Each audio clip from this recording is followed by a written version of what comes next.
বিভিন্ন ন্যায্য দাবি দেওয়া নিয়ে পথে নামলেন আশাকর্মীরা। নওদা ব্লক জুড়ে কর্মবিরতির ডাক দিয়ে আমতলা বাজার এলাকায় অবস্থান বিক্ষোভে সামিল হন নওদার সকল আশাকর্মী। নওদা ব্লকের বিভিন্ন এলাকা থেকে আশাকর্মীরা একত্রিত হয়ে আমতলা বাজারে জমায়েত হন। এরপর বাজার এলাকায় পদযাত্রা করে অবস্থান বিক্ষোভ কর্মসূচিতে অংশ নেন। এই কর্মসূচির মাধ্যমে আশাকর্মীরা তাদের দীর্ঘদিনের একাধিক ন্যায্য দাবি তুলে ধরেন। দাবিগুলির মধ্যে রয়েছে আশাকর্মীদের ন্যূনতম মাসিক বেতন 15,000 টাকা প্রদান, সমস্ত বকেয়া উৎসাহ ভাতা অবিলম্বে মেটানো, উৎসাহ ভাতাকে মাসিক বেতনের সঙ্গে যুক্ত করা এবং কর্মরত অবস্থায় মৃত্যু হলে আশাকর্মীর পরিবারকে 5 লক্ষ টাকা আর্থিক সহায়তা প্রদান। এই কর্মবিরতি ও অবস্থান বিক্ষোভের কর্মসূচি পশ্চিমবঙ্গ আশাকর্মী ইউনিয়ন AIUTUC এর উদ্যোগে আয়োজিত হয়।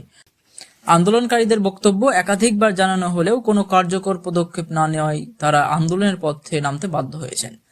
দাবি মানা না হলে আগামী দিনে আরো বৃহত্তর আন্দোলনের হুঁশিয়ারি দেন তারা।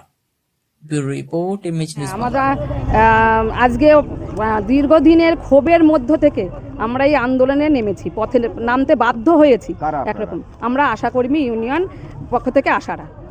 এবার দীর্ঘদিন আমরা কি করছি দেখা যাচ্ছে, সেই করোনার আগে থেকেও আমাদের ভাগে ভাগে টাকা দেওয়া হচ্ছে। ভাগে ভাগে টাকা দেওয়া হয়, 4-5 মাস আটকিয়ে দেওয়ার পরে তারপরে আমরা দাবি করি, তখন 1 মাসের করে দেওয়া হয়। কত টাকা কিসে দেওয়া হচ্ছে আমরা বুঝতে পারি না, এককালীন কোনো হিসাবও পাই না। তাতে থেকে মেয়েরা অনেক টাকা থেকে বঞ্চিত হচ্ছে, কাটা থাকে। তারপরে মোবাইলের টাকা, মোবাইল বিল বলছে দিচ্ছে 2 মাসের দেয়, 4 মাসের দেয় না।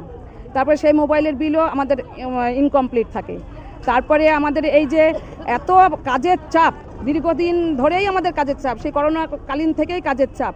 এবার করোনার সময়তেও দেখা যাচ্ছে যে সমস্ত পেশেন্ট আশ্বাস দেওয়া হয়েছিল, যারা পেশেন্ট হয়েছিল তাদেরকে টাকা দেওয়া হবে, সে টাকা আজ পর্যন্ত দেওয়া হয়নি। তারপরে আমাদের এই যে টাকা না দেওয়াতে আমরা সকাল থেকে যে 9টা থেকে আমাদের একদম সন্ধ্যা পর্যন্ত কাজ করতে হয়। আবার রাত্রেও দেখা যাচ্ছে কোনো গর্ভবতীর ব্যথা উঠলো, আমরা রাত বিরেতেও নিয়ে চলে আসি। এত কাজের চাপের ফলেও আমাদের যে এই যে ন্যূনতম বেতন 5,250 টাকা পাই, তাহলে 5,250 টাকা বর্তমান যে আমাদের বাজার নিরিখে আমাদের কি সংসার চলে? সংসার তো চলে না। এই জন্য আমাদের দাবি হলো মাসিক 15,000 টাকা বেতন দিতে হবে। আমাদের 1 বছরের যে টাকা বকেয়া পড়ে আছে সেই টাকাগুলো মিটিয়ে দিতে হবে। আমাদের মোবাইল বিল প্রতি মাসে যে বিলটা আমাদের খরচ হয় সেই বিলটা দিতে হবে। আবার মোবাইলের পিছনে যে আমাদের শর্ত চাপানো হয়েছে সেই শর্তগুলোকে আমাদের তুলে নিতে হবে। আমরা কাজ করব, কিন্তু আমাদের যে সুযোগ সুবিধাগুলো, যে আমাদের মেডিকেল লিভ এবং এমনি যে সরকারি ছুটিগুলো আছে সেই সরকারি ছুটিগুলো দিতে হবে। এবার এই রকম নিয়েই আমরা 8 দফা দাবিতে আন্দোলন করছি। যতদিন পর্যন্ত আমাদের এই দাবি না মিটবে ততদিন পর্যন্ত আমরা এই লাগাতার কর্মবিরতি চালিয়ে যাব। আমাদের কর্মবিরতি শুরু হয়েছে 23শে ডিসেম্বর থেকে। চলবে কতদিন? যতদিন সরকার আমাদের নিয়ে না ভাবছে। আমরা চাইছি, আমরা কেন পথে নামবো? আমরা কাজ করছি, কাজ করব, কিন্তু আজকে আমাদের কেন পথে নামতে হলো? সরকার আমাদের ব্যাপারে উদাসীন। এবার আমাদের কথা কেন ভাবা হলো না? এটাই আমাদের সরকারের কাছে দাবি, যে আমাদের কথাটা সরকার যতদিন এখন না ভাবছে ততদিন আমরা কর্মবিরতি তুলতে পারবো না। এবার সরকার কি করছে এটা সরকারের ভাবনা। আমার নাম রূপালী মণ্ডল, আমি নওদা ব্লকের আশা।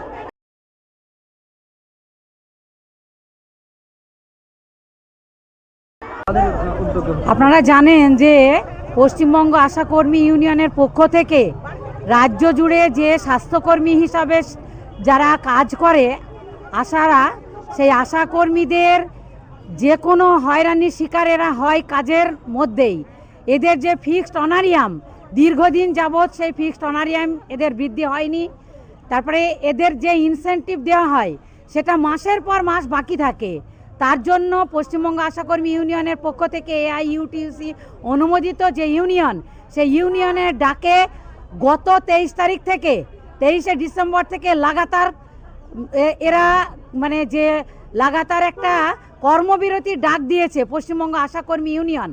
তাহলে সেই লাগাতার কর্মবিরতিকে এরা স্বীকৃতি দিয়েই নিজেদের দাবি দাওয়া নিয়ে এরা রাস্তায় নেমেছে। যতদিন না এদের এই দাবি আদায় হবে এরা লাগাতার কর্মবিরতি চালাবে। যতদিন এদের এই দাবিগুলো, যেমন ফিক্সড অনারিয়াম বৃদ্ধি, যেমন 15,000 টাকা বেতন, সরকারি স্বাস্থ্যকর্মীর স্বীকৃতি, ইনসেনটিভ যে ভাগে ভাগে সেটা সময় মতো দেয় না, সেটা দিতে হবে। কর্মরত অবস্থায় কোনো স্বাস্থ্যকর্মী, আশাকর্মী যাদের তারা মারা গেলে তাদের ফ্যামিলির কাউকে যে 5 লক্ষ টাকা দিতে হবে সেটা ঘোষণা করা সত্ত্বেও সেই ফ্যামিলি থেকে অনেক আশাকর্মী হারিয়েছি আমরা, তারা মারা গেছে, কিন্তু এই 5 লক্ষ টাকা তাদের দেওয়া হয়নি। এই 5 লক্ষ টাকা দিতে হবে এবং এদের যে 5,000 টাকা ঊর্ধ্ব 5,250 টাকা যে বেতন, যেটা সেই এত নিম্নমানের বেতন থেকে তারা এত রাত দিনের যে পরিষেবা, স্বাস্থ্য পরিষেবা তারা দেয়, এটাতে তারা মানতে নারাজ। ফলে এই বেতন বৃদ্ধি এবং ভাগে ভাগে টাকা তাদের বন্ধ করতে হবে। আর তাদের যে 4 থেকে 5 মাসের যে ইনসেন্টিভ বন্ধ থাকে সেটা প্রতি মাসে তাদের দিতে হবে। পশ্চিমবঙ্গ আশাকর্মী ইউনিয়ন এটাই বলতে চাই যে তাদের খেলায় মেলায় সমস্ত জায়গায় বিভিন্ন দপ্তরে তাদের, এমনকি মাধ্যমিক উচ্চ মাধ্যমিক পরীক্ষা সেন্টারেও তাদেরকে ডিউটি দেওয়া হয়, যে কোনো সময় তাদের যে কোনো পরিষেবার জন্য কাজে লাগানো হয়। তাদেরকে শুধু বঙ্গমাতা বঙ্গজননী এই যে তাদেরকে এই সব অলংকারে ভূষিত করা হয়, সেই দিয়ে তো তাদের পেট চলবে না। ফলে তাদের ন্যূনতম 8 দফা দাবি নিয়ে তারা লাগাতার কর্মবিরতির ডাক দিয়েছে। 23 তারিখ থেকে এই কর্মবিরতিতে আজকে নওদা ব্লকে এখানে আশাকর্মীরা সামিল হয়েছে। এরা র্যালি করবে, প্রতিবাদ জানাবে এবং এদের এই অবস্থান বিক্ষোভ এখন চলবে। আপনার পরিচয়টা দিন। আমার পরিচয় পশ্চিমবঙ্গ আশাকর্মী ইউনিয়নের রাজ্য কমিটির সদস্য।